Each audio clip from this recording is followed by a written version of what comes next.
For those living in countries like China, where the internet is heavily restricted, one way to get access to the open web is via a virtual private network, or VPN.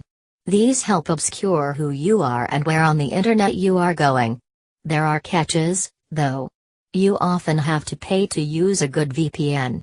Or you give up something else, like your data, privacy, or even safety if the authorities find out what you are up to. One idea that hit my inbox earlier this week was Orchid.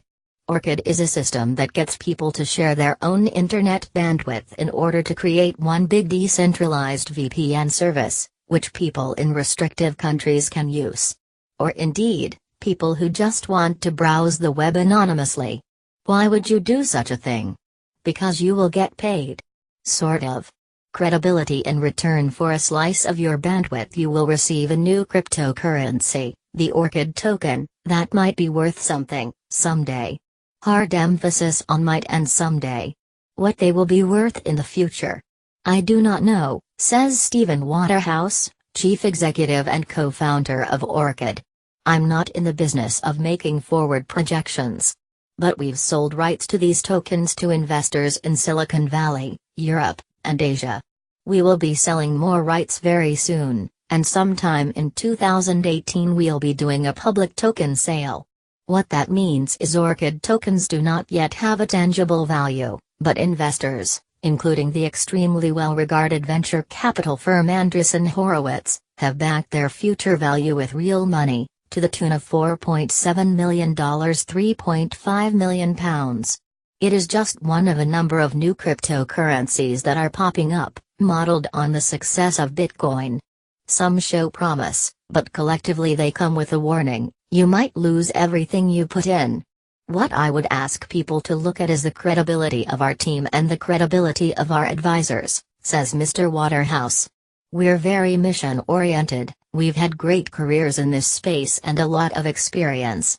Whitelist. Assuming for a moment that Orchid tokens become something people actually want, the system will work by combining bandwidth contributors and bandwidth consumers.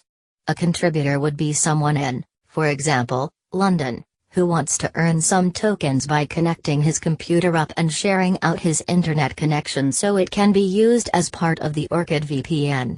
Meanwhile, the consumer pays tokens in order to connect to the VPN. The user in London gets a cut of those tokens, as do other contributors offering up their bandwidth. If you have alarm bells ringing in your head, I do not blame you. The prospect of allowing someone I do not know to route data through my internet connection is terrifying. Who knows what they may view or download?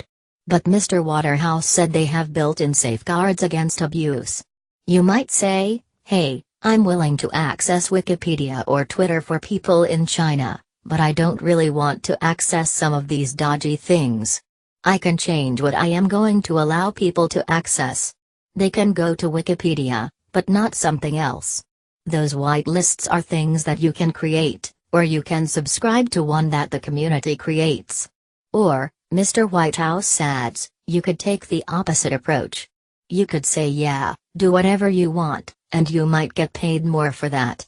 Not like Tor. The main stated use case for Orchid is for people in restrictive countries to get around firewalls, censorship and surveillance. But in countries where internet use is relatively open, Mr. Waterhouse expects there to be interest in Orchid as an anonymizing tool. However, he insists it will not be a place for illegal activity, which is known to occur on the existing anonymous network Tor. We don't enable dark services by default at all, he said. He predicts the good traffic from Tor. People not using it for illegal purposes will migrate over to Orchid because it may be quicker, he believes, though that relies on Orchid having a large number of bandwidth contributors. A lot of ifs and buts in there. As I leave our interview, I apologize for pointing out the cliché chicken and egg scenario that Mr. Waterhouse and his team face. Orchid needs contributors so consumers can connect. Consumers will only connect if there are contributors.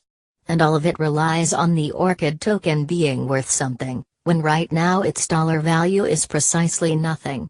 A beta program for the service launches on Thursday, and if everything stays on schedule, Orchid will be open to the public in January.